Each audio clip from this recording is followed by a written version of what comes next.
hadirin hadirat, insyaallah semuanya dimuliakan Allah Subhanahu wa taala. Amin ya rabbal alamin. Ada seorang suami istri tinggal di dalam hutan. Lalu kemudian istrinya mengandung. Lahirlah seorang anak. Malang tak dapat ditolak, untung tak dapat diraih. Ajal sampai usia oleh gorila. Dibesarkan, dirawat oleh gorila tadi sampai anak ini pun remaja. Setelah anak ini remaja, gorila ini tua. Lalu kemudian gorila monyet besar ini pun mati. Lalu anak muda ini menangisi orang tuanya. Dia tak kenal ayahnya, dia tak kenal ibunya. Yang tahu dia gorila inilah yang membesarkan dia. Lama dia duduk di samping jenazah gorila itu. Dia berpikir gorila ini awalnya hidup, lalu kemudian jantungnya berdegup, berdetak, berhenti dan mati. Kalau begitu gorila ini ada yang menghidupkannya. Gak mungkin dia hidup sendirian, pasti ada yang menghidupkannya, pasti ada yang mengasihnya nyawa. Kalau begitu dia tarik kesimpulan ada Tuhan. Kisah ini ditulis oleh seorang filosof muslim namanya Ibnu Tufail. Nama kisah ini judulnya Hay bin Yaqzan. Anak yang dibesarkan gorila itu namanya Hay. Nama bapaknya Jaga, Yaqzan terjaga. Hay bin Yaqzan, hidup anak jaga. Kisah itu ditulis di buku diktat bacaan di Fakultas Usuluddin Universitas Al-Azhar. Saya mendapatkan buku itu. Kisah yang ditulis oleh filosof Ibnu Tufail itu sampai ke Eropa, dibaca oleh orang Eropa. Dari situlah orang itu dapat inspirasi menulis cerita Tarzan. Sebetulnya kisah Tarzan itu adalah kisah tauhid, bahwa orang tidak punya ayah, tidak punya ibu, tidak punya guru, tapi kalau dia gunakan akalnya, dia akan bertuhan, menemukan Tuhan. Tanpa nabi, tanpa ayah, tanpa ibu, tanpa guru, yang penting pakai akal. Lalu kenapa banyak orang sekarang punya akal tapi tidak bertuhan? Waktu Tuhan bagi-bagi otak, dia nggak hadir. Dia absen hari itu. Seandainya dia punya otak dan otaknya itu berfungsi, karena kalau cerita punya otak, ayam dibuka kepalanya ada otaknya, kambing dibuka kepalanya ada otaknya. Ustaz kok tahu? Saya sering makan otak kambing. Kalau ada acara kan dikasih otak-otak, apalagi di Palembang. Orang kalau di mana-mana kalau nanya, Pak ada ayam, Pak ada ikan. Kalau di Palembang enggak, Pak ada otak. Jual otak-otak. Jadi dengan ada otak berpikir menemukan Tuhan, tapi nggak tahu siapa nama Tuhannya. Maka ada yang memanggilnya, oh my God, ya Tuhan. Siapa nama Tuhan itu? Maka diutuslah Nabi untuk menjelaskan siapa nama Tuhan. Disitulah ketemunya antara filsafat dengan agama. Filsafat itu adalah cara berpikir, tapi tidak menemukan namanya. Sedangkan agama adalah bukan filsafat. Allah mengirim seorang rasul, dan salah satu rasul yang dikirim itu adalah Sayyidina Muhammad sallallahu alaihi wasallam. Seandainya Nabi Muhammad tidak dikirim orang, tidak dikirim Allah kepada orang, kepada manusia, apakah manusia ini bertuhan? Bertuhan. Karena tidak akan mungkin alam seindah ini, pokok kayu yang hijau, manusia, angin, wujud tanpa ada yang menciptakannya. Pasti ada yang menciptakannya. Orang tiang listrik aja yang kabelnya sebegitu penuh, nggak usah kita bilang semua. Ada yang menciptakannya, ada pabriknya, apalagi alam yang semesta ini. Tapi nama yang menciptakan itu nggak tahu. Maka dikirimlah Nabi. Nabi itu dapat wahyu, maka dikasih tahu siapa namanya. Allah. Ar-Rahmanur Rahimul Malikul Qudusus Salamul Mu'minul Muhaiminul Azizul Jabbarul Mutakabbirul Khaliqul Bari'ul Musawwirul Ghafarul Qahharul Wahhab.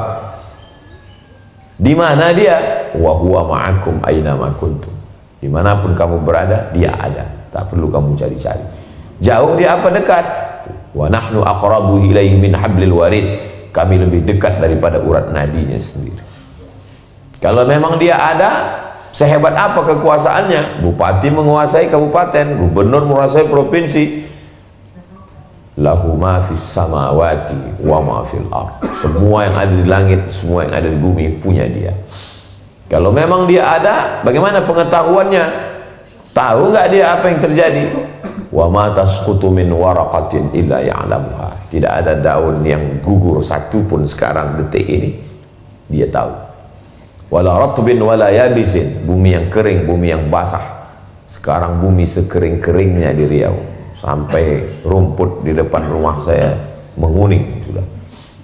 Bunga-bunga mangga mati, tak jadi berputih berbuah. Tapi di Kucing Sarawak hujan lebat.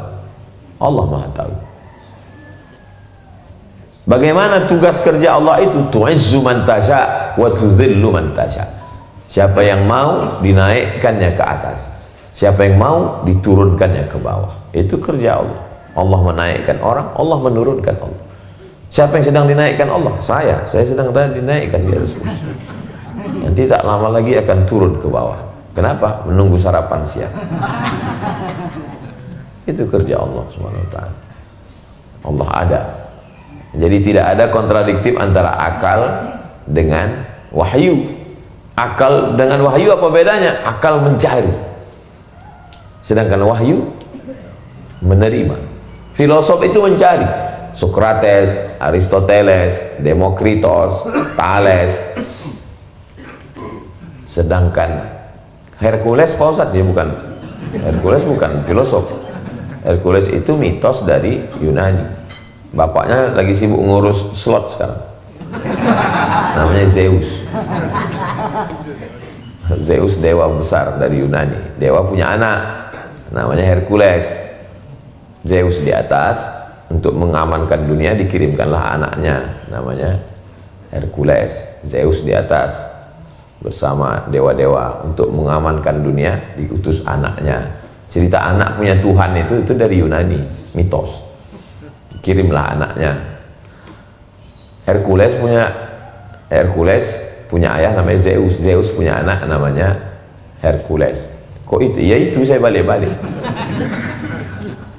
Emak Hercules mati, Zeus kawin lagi.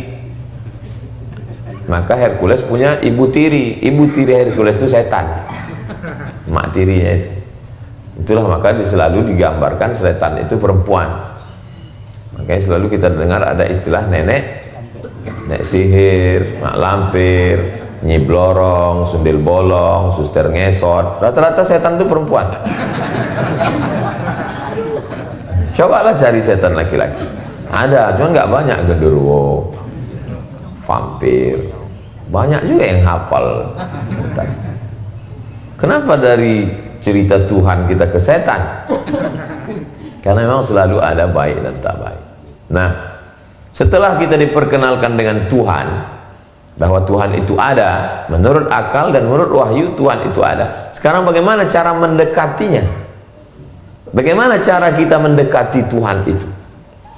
Cara mendekatinya adalah dengan beribadah. Nah, cara beribadah itu bagaimana? Cara beribadah, manusia berpikir, berkreasi bagaimana cara beribadah. Akhirnya dibuatkanlah patung Tuhan. Awalnya orang-orang soleh pada zaman Nabi Nuh alaihissalam. Jadi orang-orang soleh, orang-orang baik, meninggal orang baik ini. Ketika orang-orang baik ini meninggal, tentu jamaahnya rindu. Aduh, rindu kali kita dengan mereka ya. Sama lah misalnya saya meninggal, terus jamaah ini rindu. Akhirnya dibuatkanlah patung, namanya patung Uas. Hanya sekedar untuk mengobati kerinduan. Belum nyembah, belum ada cerita nyembah. Patung itu diletakkan depan rumah. Pas di sinilah kira-kira di sini. Patungnya bentuknya gitu. Nah, generasi pertama melihat, ya Allah, hilang rindu kami. Meninggal yang generasi pertama pas anak-anak antum mulai bawa susu kambing. Was, minum ya. Itulah asal muasal orang menyembah berhala. Generasi pertama nggak ada, belum ada generasi pertama. Generasi kedua, generasi ketiga, maka datanglah seorang laki-laki namanya membawa cawan tempat air minum, diisinya susu kambing. Lalu kemudian di depan patung Tuhan itu, nama Tuhannya Naham. Lain padang, lain belalang, lain lubuk, lain ikannya, lain kampung, lain nama Tuhannya. Kampung sana nama Tuhannya Lata, kampung sana namanya Tuhannya Uzza, kampung sana namanya Manat, kampung sana namanya Hubal, kampung sana namanya, kampung orang ini nama Tuhannya Naham. Pagi-pagi dia bawa, wahai Tuhan Naham, tolong kasih saya kebaikan hari ini untuk kamu ya Tuhan. Habis itu dia pun pejam mata, selamatkan aku dari segala musibah wahai Tuhan. Pas dia buka, dia tengok air susunya habis, diminum anjing. Anjingnya ada di situ. Habis itu setelah anjing itu minum kenyang, diangkat anjing itu kakinya sebelah, kencing dia, dikencinginya Tuhan itu. Mikir orang ini, aku minta rezeki sama Tuhan, rezeki Tuhan aja diminum anjing. Aku minta supaya dijauhkan bala dari Tuhan, Tuhan aja kena bala, kena kencing. Akhirnya dia mikir, Tuhan apa ini katanya. Akhirnya dia pergi jumpa Nabi Muhammad SAW. Dia termasuk orang yang awal-awal, generasi awal masuk Islam. Datang dia ke Makkah, dia tidak tinggal di Makkah, nama kampung dia Bani Ghifar. Itulah dia sahabat Nabi yang masuk Islam, namanya Abu Dzar Al-Ghifari. Ya Rasul, aku masuk Islam, ternyata Tuhanku yang selama ini palsu, Tuhan KW. Bersahadatlah dia, asyhadu an la ilaha illallah wa asyhadu anna muhammadan rasulullah. Nah, cara mendekatinya bukan dengan bawa air susu kambing, kepala kambing. Cara mendekatinya adalah, itulah diajarkan kita, sholat. Sholat itu nggak bisa dibuat-buat. Makanya dalam hadis, man ahdasa, siapa yang buat-buat amal, buat-buat sendiri, malaisa alaihi amruna, yang tidak dikasih wahyu, fahuwa raddun, maka amal itu tertolak, mardud. Misalnya ada di antara kita mau mendekatkan diri kepada Tuhan, rindu sekali kepada Tuhan, lalu cara mendekatinya sujud ke tiang listrik ini. Kenapa kau sujud di tiang listrik? Karena dengan menempelkan kening ke tiang listrik, otomatis signalnya langsung ke atas langit melalui tiang listrik. Nggak bisa, itu mengada-ngada. Itu yang disebut dengan man ahdasa, membuat-buat. Atau nanti pas panas terik jam 12 berdiri di halaman menghadap ke langit. Kau lagi ngapain? Aku lagi mendekatkan diri pada Tuhan. Nggak bisa. Ibadah itu nggak bisa dibuat-buat. Ibadah itu mesti mengikut Nabi Muhammad sallallahu alaihi wasallam. Maka tadi kita sholat subuh, mandi dulu, wudhu, cara wudhu pun dikasih tahu, yang dibasuh mana aja. Saya pernah dulu waktu pergi umroh, saya lihat bapak-bapak setiap wudhu sampai ke lutut, hidupannya keran lutut lagi. Kalau sekali dua kali terusan, lama-lama saya tanya, kita kan penasaran, kok sampai lutut Pak? Iya, wudhu mesti sampai lutut. Sampai sekarang saya belum ketemu mazhab yang wudhu sampai lutut. itu jadi jahilnya itu sampai ke lutut. Nggak bisa dibuat-buat amal ibadah, mesti ada tuntunan. Jadi cara mendekatkan diri kepada Allah itu sudah diajarkan, sholat, zakat, puasa, haji. Nah, inilah yang kami sama Ustadz Qurtubi beserta rombongan akan berangkat pagi. Salah satu ibadah, sholat udah, puasa udah, zakat udah. Nah, ini sekarang haji. Loh, Ustadz mana bisa berangkat haji? Haji kecil, namanya umroh. Bedanya nggak ada wukufnya. Niat, tawaf, sa'i, tahallul, tartib. Kalau haji ada wukufnya. Nggak ada wukufnya jadi umroh. Niat, tawaf, sa'i, tahallul, tartib artinya berurutan. Tawaf dulu baru sa'i, jangan sa'i dulu baru tawaf. Itu namanya umroh sungsang. Nah, jadi biasanya dulu orang-orang kalau dia mau pergi itu ngundang, minta maaf sama tetangga, sama kawan, mohon maaf ya. Tapi zaman sekarang kita susah mau minta maaf. Kadang kita datang orangnya nggak di rumah, dia datang kita pula nggak di rumah. Kadang udah ketemu juga nggak ngobrol, sibuk update status. Akhirnya cara yang paling pas dibuatlah ngumpul habis sholat subuh bersama. Kami pun kemarin di Pekanbaru kami buat juga ngumpul momen acara maulid malam sekaligus selamatan mau berangkat. Kenapa orang yang mau berangkat haji umroh itu selalu ngumpul? Minta maaf. Karena nggak bisa minta maaf sama tetangga, minta maafnya di dinding Ka'bah, nggak bisa. Nangis di pintu Ka'bah, maafkan sama tetanggaku ya Allah, rantangnya hilang. Nggak bisa. Makanya minta maaf dulu sama tetangga. Jadi kalau ada orang kaya, pejabat, pergi haji, pergi umroh, nggak mau tahu sama tetangga, itu hanya sama Allah. Sama tetangga yang minta maaf.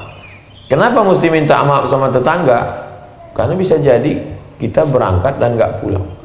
Makanya dulu rata-rata kalau melepas jamaah haji itu pakai azan. Saya masih ingat dulu waktu melepas saya yang azan. Tapi saya nggak pernah nanya kenapa mesti azan. Belakangan baru saya mikir, rupanya berangkat orang jauh itu sama seperti melepas jenazah. Dalam mazhab Syafi'i, orang lahir ke dunia ini kan diazankan.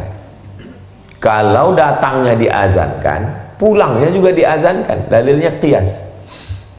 Datangnya diazankan, pulangnya juga diazankan. Orang yang berangkat haji itu dianggap sudah pulang kepada Allah.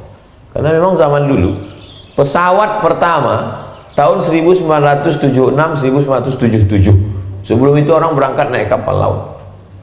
Naik kapal laut dari Teluk Bayur,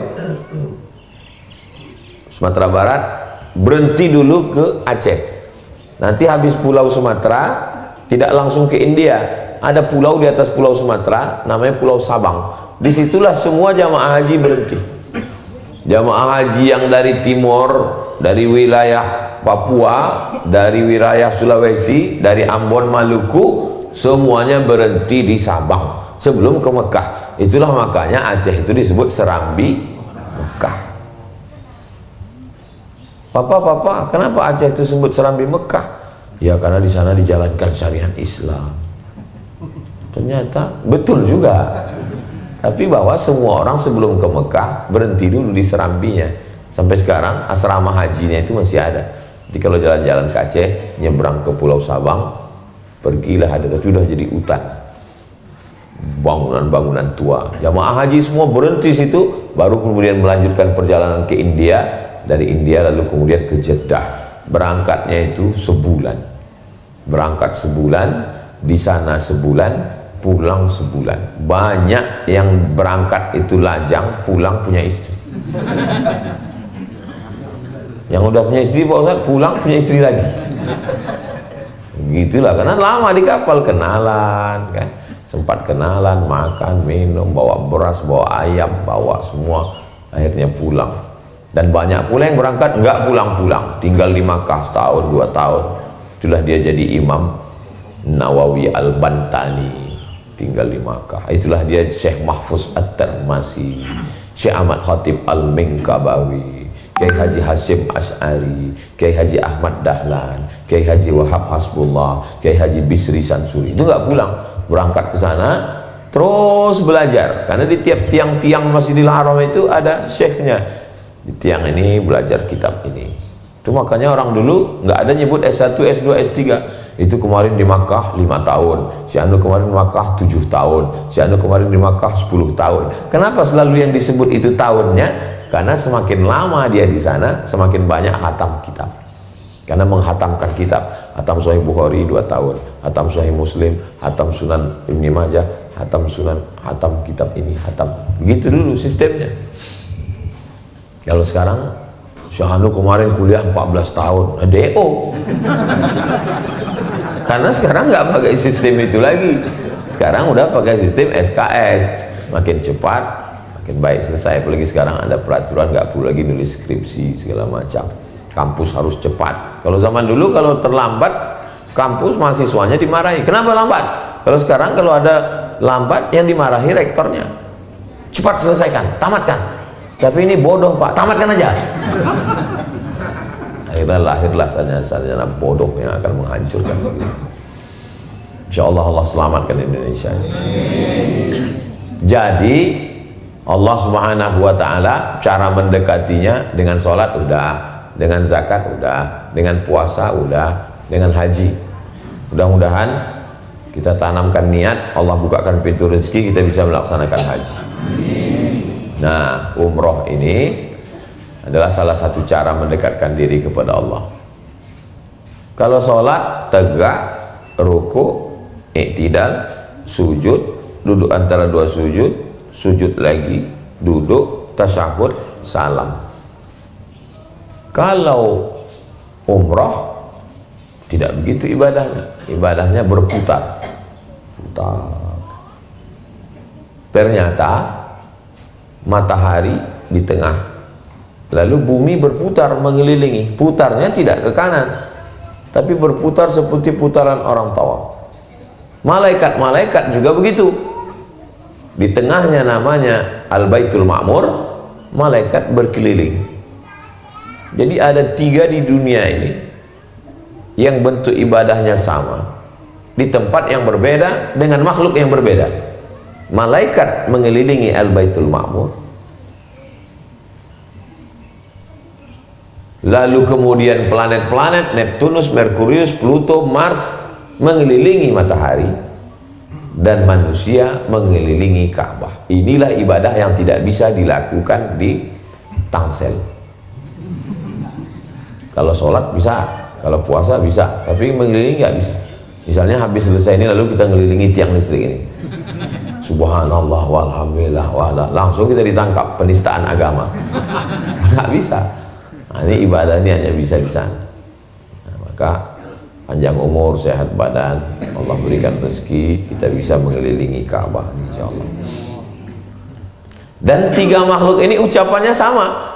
Malaikat yang di Baitul Ma'mur itu juga ucapannya sama, subhanallah walhamdulillah wala ilaha illallah wallahu akbar subhanallah. Waktu Allah mau menciptakan manusia, apa kata Allah? Apa kata malaikat? Ataj'alu fiha man yufsidu fiha wa yasfikud dima wa nahnu nusabbihu bihamdika. Kami bertasbih. Jadi pekerjaan malaikat itu tupoksi, tugas pokok dan fungsi malaikat bertasbih. Makanya kalau ada orang yang bertasbih, amalannya sama dengan amalan malaikat. Jadi kalau ada orang hibur, subhanallah, subhanallah, subhanallah, apa kata malaikat? Loh, kok amalan kita sama ya? Padahal kau diciptakan dari tanah, hitam, busuk, bau, rendah. Aku diciptakan dari cahaya, tinggi, tapi amalan kita sama. Orang yang beramal tasbih, amalannya seperti malaikat, maka dia bisa selevel dengan malaikat, bahkan lebih tinggi daripada malaikat. Siapa dia? Adam alaihissalam. Itulah mengapa kita amalan kita bertasbih. Subhana rabbiyal azim wa bihamdi, subhana rabbiyal a'la wa bihamdi, subhanallah. Tadi pas saya datang, yang saya dengar dari sini adalah tasbih. Subhanallah. Waktu kita maulid, subhanallah walhamdulillah wala ilaha illallah wallahu akbar. Allah ketika akan cerita Isra Mi'raj, amal yang paling tinggi Isra Mi'raj diawali dengan subhanalladzi asra bi'abdihi lailan. Satu makhluk ditelan oleh ikan dalam 3 kegelapan, gelap malam, gelap perut ikan, gelap dalam lautan, yang mengeluarkan dia adalah tasbih. La ilaha illa anta subhanaka inni kuntu minadz zalimin. Nabi Yunus alaihissalam. Jadi Allah Subhanahu wa taala mengajarkan kita bagaimana cara beribadah kepada Dia. Cara beribadahnya berputar, ucapannya subhanallah. Oh, jadi 7 putaran itu ucapannya subhanallah Pak Ustaz. Iya. Saya nggak mau berangkat, nggak mau ke Makkah itu Pak Ustaz bukan karena nggak ada duit, terus karena nggak hafal doa putaran 1, putaran 2, putaran 3. Enggak wajib. Putaran 1 itu dibaca hanya supaya jangan sampai bingung. Orang kalau Kalau nggak ngitung kan bingung. Pas ditanya putaran berapa, aku juga nggak tahu. Sama-sama bingung kan. Nah, itu maka dibuat putaran 1, putaran 2. Aslinya nggak ada pakai itu. Jadi bagi yang nggak bisa ngelihat buku, yang nggak, udah subhanallah walhamdulillah wala ilaha illallah wallahu akbar, subhanallah walhamdulillah. Malaikat bertasbih, orang yang ada di samping Ka'bah juga bertasbih. Nah, bagaimana dengan planet-planet? Ada seorang pakar astronomi, pakar ilmu langit, namanya Profesor Zaghlul Naggar. Tulis saja di Google tuh Zaghlul Naggar, ZAGLULNAGGAR. Pusatnya di Inggris, di London. Dia menulis satu buku judulnya Tasbihul Kainat. Setelah diteliti, rupanya alam semesta ini bertasbih. Binatang-binatang bertasbih, pokok kayu bertasbih. Pokok kayu bertasbih. Itulah kenapa pokok kayu ditanamkan di atas kubur, karena pokok kayu bertasbih, tasbihnya sampai ke bawah. Itu maka Nabi membelah pelepah kurma. Waktu dibelah pelepah kurma, ditusukkan Nabi, kata Nabi, selama pelepah kurma ini basah, pelepah kurma itu bertasbih, tasbihnya sampai ke untuk orang yang meninggal. Somad itu ngomongnya nggak betul. Mana ada nanam tanaman di atas kubur? Kami kemarin di Baki nggak ada tanaman, ya mati. Orang tanahnya tandus. Di tempat kita ditusukkan hidup. Tusukkan apa aja hidup. Subur ini. Apa aja ditanam hidup. Koruptor ditanam hidup. Saking subur. Luar biasa. Ninggal 1 tumbuh 5. Biasa. Untuk itu boleh dipotong. Nah, jadi Allah Subhanahu wa taala menciptakan makhluk itu bertasbih. Tasbihul kainat, alam semesta bertasbih. Ikan-ikan Pak Ustaz bertasbih. Ikan-ikan itu kalau antum lihat pergi ke rumah orang kaya, akuariumnya besar. Ikan itu gini, itu bertasbih semua ikan. Saya nggak percaya Pak Ustaz. Yang ngomong bukan saya, hadis Nabi. Yastaghfir lahu man fis samawati wal ard. Orang yang mengajarkan kebaikan, maka semua makhluk memintakan ampun kepada Allah untuk dia. Hatta namlatu fi juhriha, semut-semut dalam lubang kayu bertasbih mintakan ampun. Apa kata semut dalam lubang kayu? Ampunkan Abdul Somad, ampunkan Abdul Somad, ampunkan Abdul Somad, ampunkan Abdul Somad. Hatta namlatu fi juhriha, semut-semut dalam lubang kayu, wal hutu fil bahri, dan ikan dalam air. Ikan semua yang dalam air itu bertasbih dan memintakan ampun untuk orang yang mengajarkan kebaikan. Kamu boleh orang kaya, kamu boleh punya akuarium besar, tapi ikanmu memintakan ampun untuk saya. Nggak ada ikan itu, ampunkan yang punya rumah ya Allah, nggak ada. Padahal yang punya rumah itu beli akuariumnya, beli peletnya, beli ininya, sibuk dia beli makannya ulat Jerman. Duit habis anggaran untuk 1 ekor ikan 5 juta, sedekah 2.000. Dan ikannya itu bertasbih kepada Allah Subhanahu wa ta'ala. Begitulah Allah menciptakan makhluk. Makanya amal kita selama di samping Ka'bah itu tasbih subhanallah walhamdulillah wala ilaha illallah wallahu akbar 7 putaran. Setelah itu lalu kemudian sholat sunat di belakang makam Ibrahim, minum air Zam-Zam. Allahumma inni as'aluka ilman nafi'an wa rizqan wasi'an wa shifaan min kulli da'in wa saqamin. 3, ilman wa nafi'an, ilmu bermanfaat, rizqan wasi'an, rezekinya lapang, wa shifaan, sehat. Ilmu banyak, duit nggak ada, nggak lengkap. Ilmu banyak, duit banyak, badan sakit, nggak lengkap. 3, ilmu banyak, duit banyak, badan sehat, sempurnalah hidup. Untuk apa ilmu banyak, duit banyak kalau nggak punya istri? Kalau sudah duit kau banyak, badan kau sehat, nggak mungkin kau nggak punya istri. Iya Pak Ustadz, itu ada orang duitnya banyak tapi homo. Itu berarti badannya nggak sehat, penyakit. Itulah yang mau dirubah orang sekarang. Dia mengatakan ini bukan penyakit, given, ini pemberian dari Tuhan. Mana ada Tuhan menciptakan Adam dan Asep? Mohon maaf Kang Asep. Allah itu menciptakan Adam dan Hawa. Jadi manusia ini diciptakan Allah supaya bertasbih di samping Ka'bah. Subhanallah walhamdulillah wa la ilaha illallah wallahu akbar. Makanya saya heran kalau ada orang tawaf sambil melakukan sesuatu yang tidak layak di dalam ibadah. Karena tawaf itu ibadah. Oh, jadi Ustadz nggak setuju kalau ada orang di samping Ka'bah foto. Ya foto nggak salah. Mungkin dia tidak sedang tawaf. Dia sedang foto. Kita misalnya sedang sholat ya. Pas lagi sedang sholat tiba-tiba kita ambil kamera. Ya, sholat kan. Ibadah itu, shawab itu ibadah. Tawaf itu ibadah. Selesai itu baru kemudian naik ke atas bukit Safa. Safa, Marwah. Satu kali. Marwah, Safa. 500 meter. Berarti 1, 2, 1 kilo. 3, 4, 2 kilo. 5, 6, 3 kilo.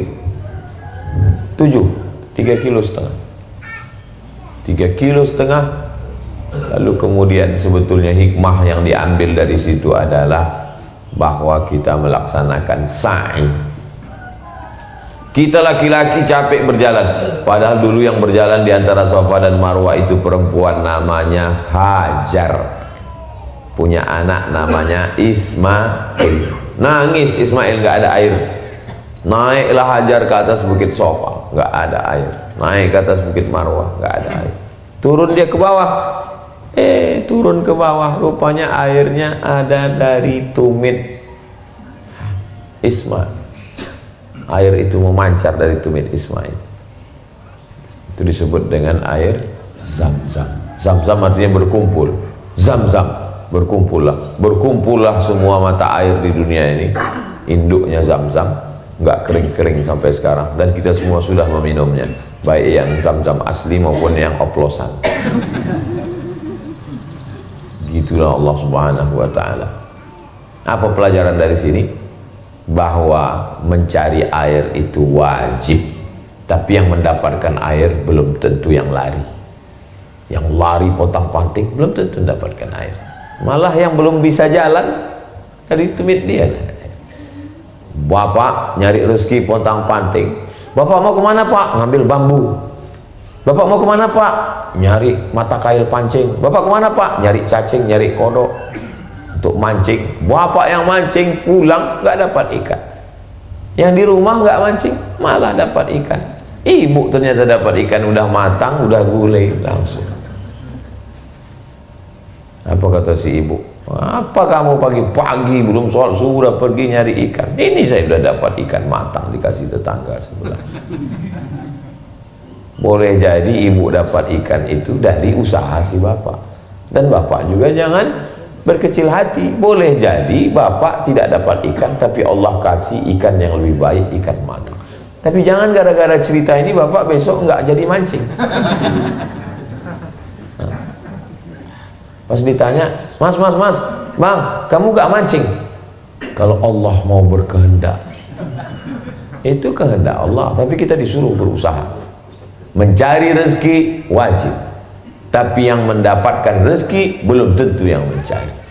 Berapa banyak Allah mau kasih, tak ada yang sulit. Innama amruhu idza arada syai'an ayaqula lahu kun. Habis sa'i di Bukit Marwah, potong rambut semua. Jadi kalau ada yang lihat ini rambut Ustaz Somad udah mulai panjang ini, nantikan aja besok pagi, 3 hari lagi udah gundul semua, potong rambut. Keluar dari ibadah itu seperti al-umratu ilal umrati kafaratul lima bainahuma.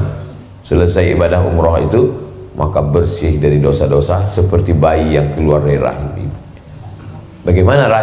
Bagaimana bayi keluar dari rahim ibunya? Gundul. Ada juga yang gondrong Pak Ustaz. Setelah dia diakikahkan, dipotong rambutnya, dipotongkan kambing, dicukur rambutnya, dikasih nama, bersih. Itu makanya dulu jamaah dari Indonesia setiap pulang haji namanya berubah, banyak kali berubah. Nama mak saya Hajah Rohana, setelah pulang tetap Rohana, nggak dirubah. Nama emaknya Aminah, tetap Aminah. Aminah ini punya emak lagi, moyang saya, namanya Hajah Maryam. Hajah Maryam itu setelah pulang haji, nama aslinya tidak itu. Karena orang zaman dulu begitu kalau pergi haji. Potong rambut, sedekah, ganti nama. Makanya waktu saya dulu jadi ngurus jamaah haji waktu mahasiswa, ada juga beberapa jamaah yang masih pikirannya seperti itu. Ustaz, kasih saya nama baru. Nama baru? Saya bilang dulu begitu. Kalau sekarang nggak bisa, karena nama paspor gimana mengubahnya? Nah, jadi kalau ada sesuatu hal yang membingungkan kita, sesungguhnya itu adalah amalan-amalan orang dulu. Potong rambut, nama baru, pulang dengan semangat yang baru. Dosa-dosa, tapi maksudnya semangatnya baru. Hutang lama tetap. Berarti pulang pas ditagih orang, gimana Pak? Kita mesti semangat baru. Hitungan kita ulang dari nol. Nah, jadi Islam itu kalau saya renung-renungkan, dia ingin bagaimana supaya kita fresh, segar. Salah satu membuat kita fresh, segar itu adalah setelah pulang umroh dengan semangat yang baru, menatap masa depan baru, supaya kalau kita sudah bersemangat, semangat bekerja, semangat beraktivitas, semangat mencari rezeki, maka insya Allah Islam ini akan maju ke depan. Kalau bapak semangat, anak-anak semangat, ibunya semangat, pemimpinnya semangat, orangnya semangat, maka insya Allah Islam menjadi agama yang disegani, Indonesia menjadi kuat, Indonesia menjadi orang-orang yang negeri ini menjadi baldatun thayyibatun warahmatullahi. Itulah tausiah pengantar umroh Ustadz Qurtubi dan sahabat-sahabat Ustadz Somad pada pagi hari ini. Kita tidak tahu doa kita dikabulkan Allah karena kita atau karena orang lain. Itulah mengapa doa minta hujan itu istisqa rame-rame. Kenapa? Kenapa doa istisqa minta hujan itu rame-rame? Supaya kalau hujannya nggak turun, imam nggak disalahkan. Salah apa ini? Ustadz Somad udah jadi imam kok nggak hujan nggak turun. Dan kalau hujannya turun, imamnya nggak kegeeran. Nah, gara-gara saya kan. Tapi karena kebersamaan. Dan saya sampai sekarang nggak pernah sholat istisqa minta hujan. Ini kan udah mulai kabut asap lagi nih. Udah mulai pada permintaan-permintaan, nggak pernah. Kenapa Ustadz Somad nggak pernah mau jadi imam istisqa minta hujan? Gimana saya mau jadi imam istisqa? Orang yang bakar hutan ikut jadi makmum di belakang. Kita hanya jadi pelengkap sandiwara aja. Apaan? Kita menangis serius, dia di belakang pura-pura. Ya Allah, selesaikanlah asap ini. Kata dia di belakang, iya ya Allah. Kata dia yang bakar. Yang satu lagi nggak ikut membakar, cuman dengan adanya asap itu dia dapat anggaran. Alhamdulillah ada asap nih, kata dia. Kita diproyekkannya, mana aku mau. Jadi kita disuruh beramal ikhlas, tulus karena Allah Subhanahu wa taala. Mudah-mudahan kita termasuk orang yang ikhlas karena Allah.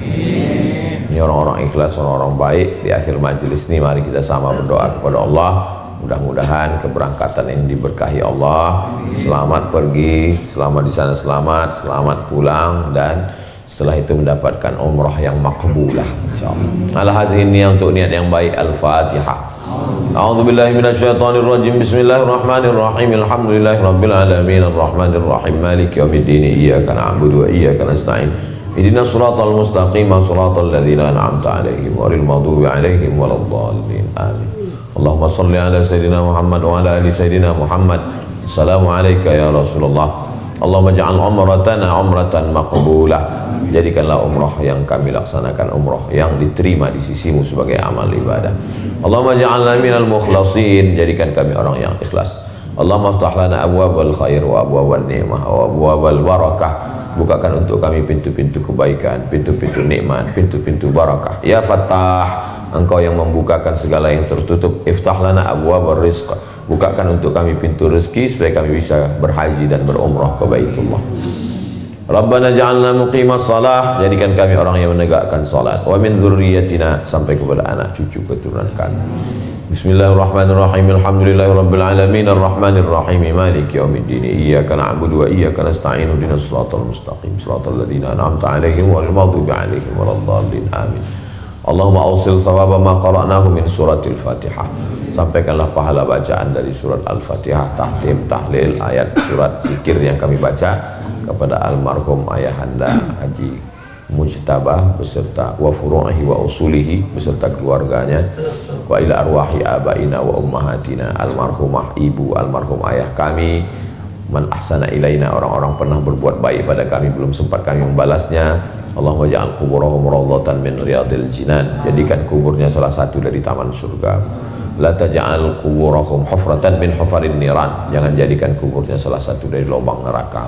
Allahumma khtim lana bi husnil khatimah, tutup umur kami dengan husnul khatimah, wa la takhtim alaina bi su'il khatimah, jangan tutup dengan su'ul khatimah. Rabbana atina fid dunya hasanah fil akhirati hasanah wa qina adzabannar. Wa sallallahu ala sayyidina Muhammad wa ala alihi washabbihi wasallam, walhamdulillahi rabbil alamin. Taqabbalallahu minkum minna wa minkum taqabbal ya karim.